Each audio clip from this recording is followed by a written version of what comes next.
Bonjour à tous, ici Géraldine. Je suis artiste peintre, médecin et mère de 2 enfants. Je vous fais part de mes découvertes et dans les tribulations de Géraldine. Et donc là, j'ai quelque chose de très intéressant. Un, un bouquin vraiment à recommander pour tous les idéalistes. Je ne sais pas si vous l'êtes, mais moi en tout cas j'en suis une. Et donc ce bouquin, génialissime, toujours en anglais, mais très très bien. Il faut chercher la traduction autrement. J'entends du début à la fin et j'ai tout presque souligné. Enfin vraiment très recommandé quoi pour tout idéaliste. Et il y a un truc quand même qui m'a fortement impressionné. Il y a une liste de, de des croyances en fait qui sont complètement irrationnelles, des croyances qui circulent dans la société et qui sont complètement irrationnelles et qui n'ont aucun sens. Et ça, je trouve hyper intéressant de les voir avec vous parce que franchement, il y en a une ou deux où je reste encore persuadée qu'effectivement c'est le cas. Enfin bon, c'est assez particulier et je trouve intéressant de les remettre en question. Euh, alors déjà, la première, c'est que vous devez être aimé et approuvé par tout le monde. Alors ça, effectivement, ça j'y ai pensé un moment. Maintenant, avec le temps, je me suis fait une raison, c'est pas possible, quoi. Je sais pas ce que vous en pensez, mais c'est vrai que quand même d'être apprécié et approuvé par tout le monde, ça persiste. Même si pas tout le monde m'aime, bien sûr, ça c'est évident, mais ça reste quand même pas évident de faire son chemin sans que la famille soit derrière, par exemple, comme ça. Je trouve ça pas évident du tout. Euh, on doit tout faire parfaitement dans le respect de tout. Donc le respect des autres, j'imagine, hein, je sais pas. Ouais. Quelqu'un qui agit de manière mauvaise est une mauvaise personne, quoi. Ouais. C'est terrible, horrible, horrible et dégueulasse quand les choses ne vont pas comme on aimerait. Et ça, c'est vrai qu'alors ça, c'est difficile de penser le contraire. J'entends euh, un truc que je veux très très fort et qui se passe pas comme je veux, je suis pas contente, je suis déçue, je fais la gueule. Enfin, quelque part, ça me semble être légitime. Peut-être c'est une erreur, hein, mais c'est très intéressant que ce soit là, comme ça, dans le bouquin. C'est vrai, en général, je trouve horrible que ça se passe comme ça. Alors, des fois, il y a des petites choses, et bon, c'est peut-être moins horrible, mais des choses vraiment qui me tiennent à cœur, je trouve pas évident. Et c'est vrai, pourquoi on devrait réagir horriblement et par déception si ça ne va pas? Quelque part, si on accepte ce qui vient, je comprends le raisonnement.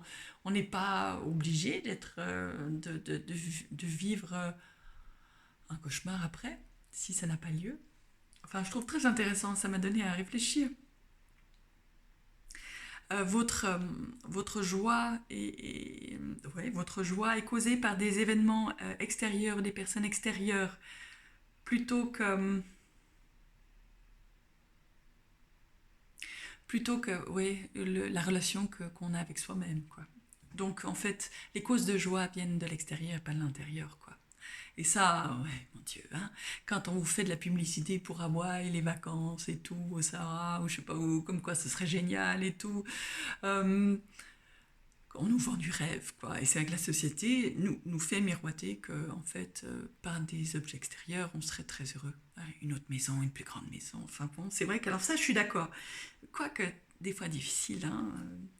Ouais. Si quelque chose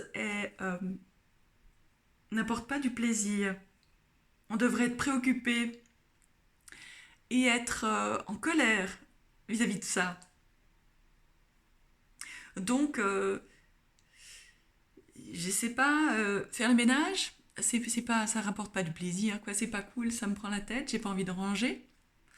Eh ben, je dois être préoccupée et puis je dois être vénère là-dessus, je dois pas vouloir, quoi. Et ça, apparemment, ils la mettent dans la liste, quoi. Comme quoi, c'est une croyance, quoi. Et en fait, j'ai le choix. Je trouve ça de nouveau très intéressant. Je peux faire quelque chose qui m'intéresse pas, mais je peux me focuser sur des trucs qui, quand même, m'intéressent. C'est-à-dire que je suis tellement tactile, visuelle et tout, j'arriverai sûrement à me concentrer sur des choses que je trouverais bien dans l'activité. Chaque activité a forcément quelque chose de bien. On arrive toujours à trouver la chose bien. Et, et, et comme ça, de le vivre beaucoup plus facilement et avec du plaisir, même Alors que, franchement, mettre les mains dans le sale, c'est pas forcément ce qu'il y a de mieux. Nettoyer les toilettes, enfin, j'entends, on n'est pas dans le top du top, mais c'est vrai que si on se met une petite odeur lavande, eh ben, ce serait déjà beaucoup mieux. Enfin, je trouve ça très intéressant. Les choses qui se sont passées dans le passé sont toutes très importantes. Et on doit s'en préoccuper. Et ça limite les possibilités pour le futur. De nouveau, très intéressant. Alors là, on rejoint un peu Tolkien qui dit que le passé n'a aucune importance en fait. Et que le futur non plus. Et que seul le moment présent est important. Là, ouais. Mais c'est fou, toutes ces croyances qu'on fait circuler dans la société. Enfin, ça me dépasse. Non, on me l'a jamais dit, on aurait dû me dire ça dès le départ, comme ça j'aurais pu tout de suite corriger le tir. Ouais. Les gens et les choses devraient être différents de comme ils sont. Et c'est catastrophique si des solutions parfaites ne peuvent pas être immédiatement trouvées. Ouais, ne pas accepter les gens, quoi, comme ils sont, et les choses comme elles sont. Et de vouloir y remédier, quoi. Ouais. Les comportements qui marchent pour quelqu'un d'autre, ou qui théoriquement devraient marcher pour soi, devraient être suivis. Ouais. Bref, je vous laisse réfléchir à toutes ces croyances, fausses croyances, irrationnelles apparemment, les principales de notre société. Passionnant. Voilà un petit extrait de ce bouquin que je trouve vraiment super. Ouais. Je vous souhaite une toute bonne journée. Au revoir.